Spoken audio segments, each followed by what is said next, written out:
Olá amigo, olá amiga, é bom estar contigo, é bom partilhar contigo a palavra de Deus, como eu sempre digo. Foi bom ter partilhado ao longo das 13 semanas passadas este assunto sobre a morte. O que é que acontece depois da morte, o que é que acontece nesta vida e o que é que Deus tem preparado para nós. Eu convido-te a partilhes com os teus amigos, quer o link da Rádio Tranquilidade, quer os links dos nossos canais no YouTube ou Facebook, 2 minutos com ele. E com certeza absoluta que os teus amigos vão apreciar os conteúdos que aqui apresentamos, o conteúdo da Rádio Tranquilidade. Porque a mensagem de Deus é intemporal e é para todas as pessoas. Antes de nós começarmos, eu queria mais uma vez dizer-te que este vídeo ou o áudio que tu ouves sobre o tema semanal que apresentamos é um pequeno resumo, não é um comentário nem coisa que o valha, é apenas um resumo procurando ser fiel ao autor. Por outro lado, o assunto é tão extenso que 12 ou 13 minutos é muito pouco tempo. Por isso eu convido-te a que acompanhes o manual de estudo, não te fiques simplesmente pelo nosso resumo, que leias os textos bíblicos que vêm nele e que aprofundes assim o tema que é apresentado. Na semana passada nós falámos sobre o juízo. Quando acontecerá, como será, quais serão as fases desse processo de julgamento. E nesta semana nós iremos ver uma promessa que percorre toda a Bíblia, o Velho e o Novo Testamento. A promessa de uma nova terra, de uma terra renovada, onde não existirá mais pecado, nem tampouco as suas consequências, semelhante àquilo que existia no Éden, ou melhor ainda. Para muitos isto parece impossível, outros ridicularizam até quem acredita, e outros ainda aproveitam-se disso para enriquecer, o que é mau. Mas o que nos diz a Bíblia sobre isso? Para nós podermos compreender melhor esta promessa de Deus, nós precisamos de olhar para certas profecias que estão na Palavra de Deus e das quais nós encontramos cumprimento. Por exemplo, lembramos-nos sempre das profecias de Daniel, no capítulo 2, da estátua, depois à frente as outras profecias dos animais, e vemos como essa sucessão de impérios se cumpriu. Quando nós olhamos, por exemplo, para as profecias a respeito do nascimento de Jesus, a profecia das 70 semanas, que fala exatamente do local do seu, portanto, a data do seu nascimento, o seu ministério, a sua morte e, por fim, a rejeição do povo de Israel como povo escolhido. Por isso, promessas como aquelas que são feitas pelo profeta Isaías no capítulo 65 e no verso 17 são confiáveis, são reais. Vê o que diz o profeta.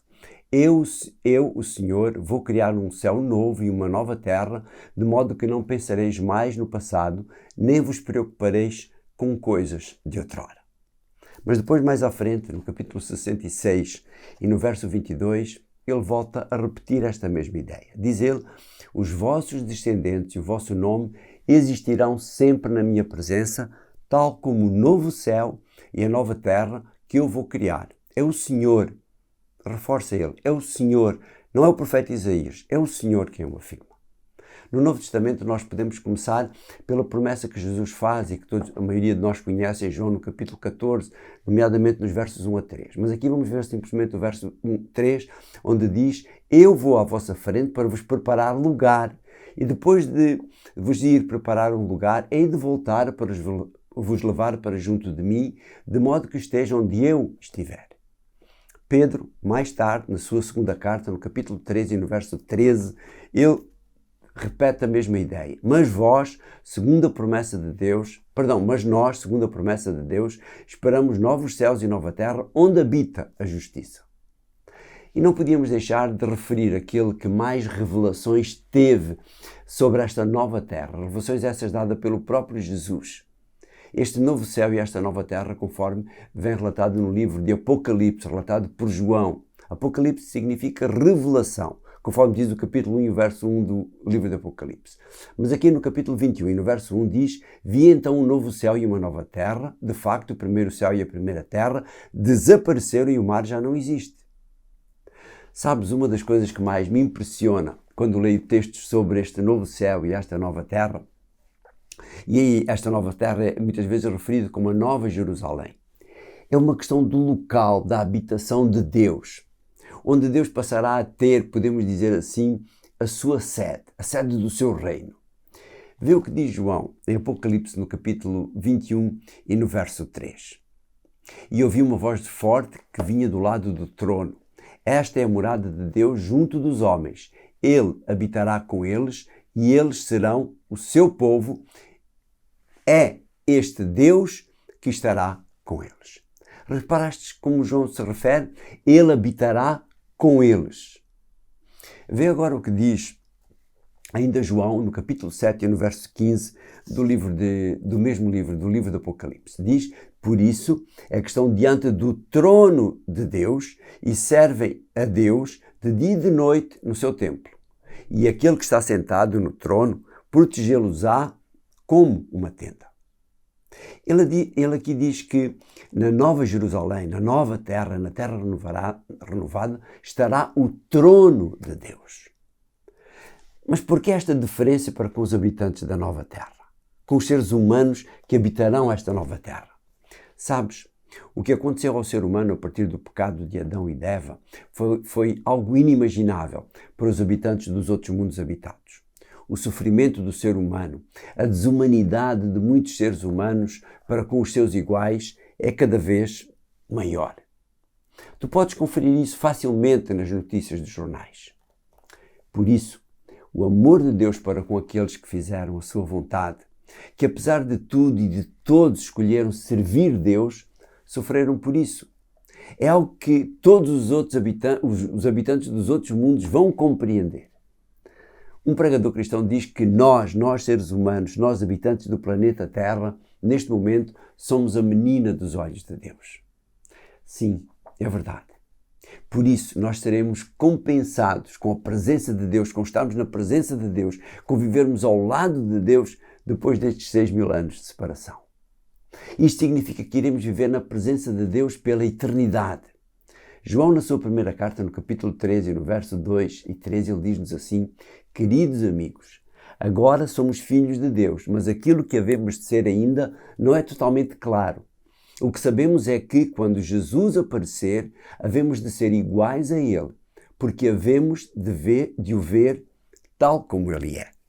E depois no verso 3, todo aquele que tem esta esperança purifica-se para ser puro como Ele. Já o próprio Jesus o tinha referido no Sermão da Montanha, nas chamadas bem-aventuranças ou o segredo para a felicidade. Diz ele, conforme Mateus no capítulo 5 e no verso 8, felizes os íntegros de coração, e agora repare, porque eles hão de ver Deus, viverão ao lado de Deus. João em Apocalipse não podia deixar de reforçar esta realidade. No capítulo 22, no versos 3 e 4, ele diz assim: nunca mais haverá maldição de Deus.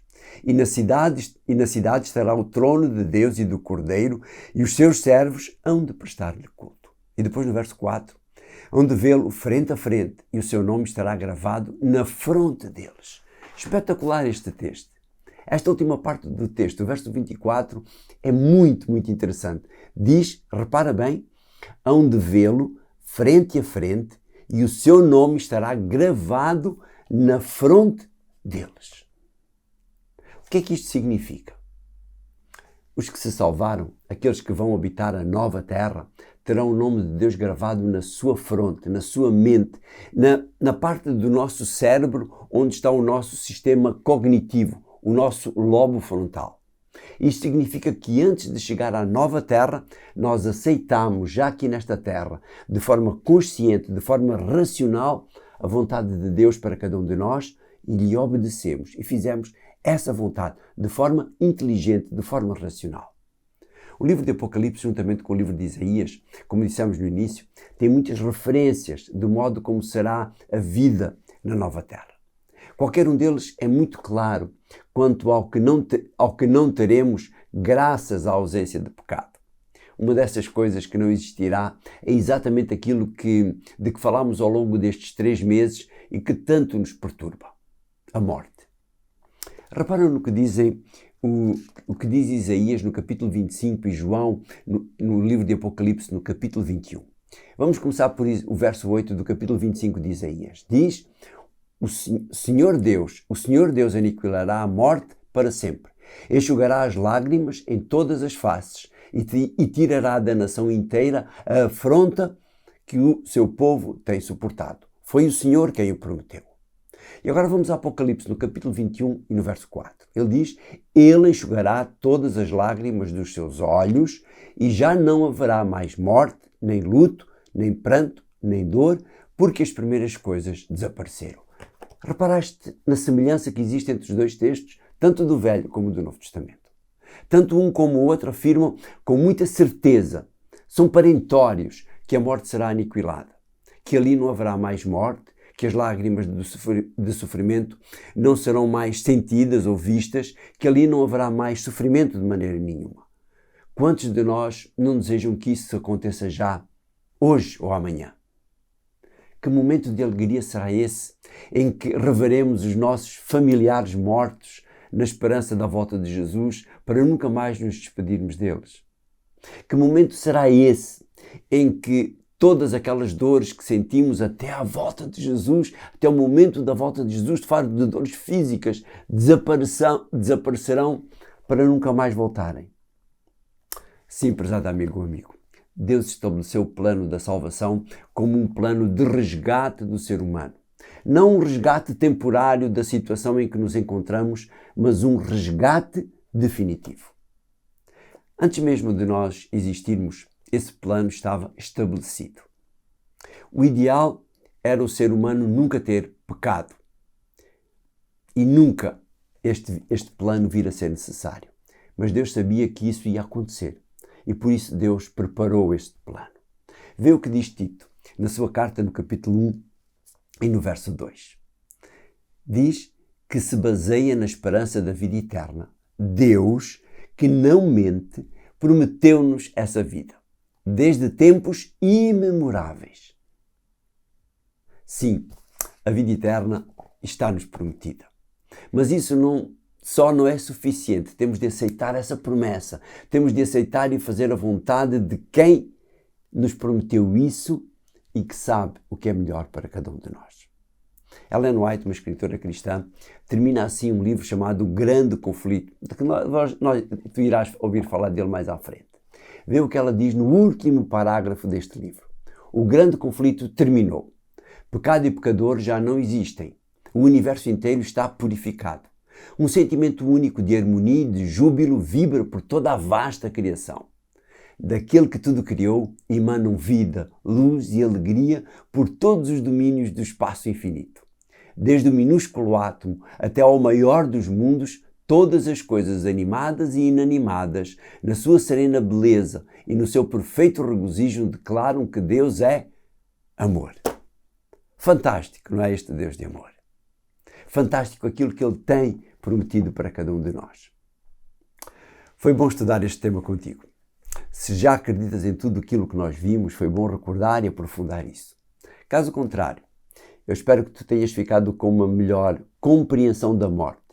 Como se originou, porque é que ela acontece, o que acontece com quem morre, onde estão os mortos e como, por fim, acabará a morte. Eu espero ter-te ajudado ao longo destas 14 semanas que vimos isto.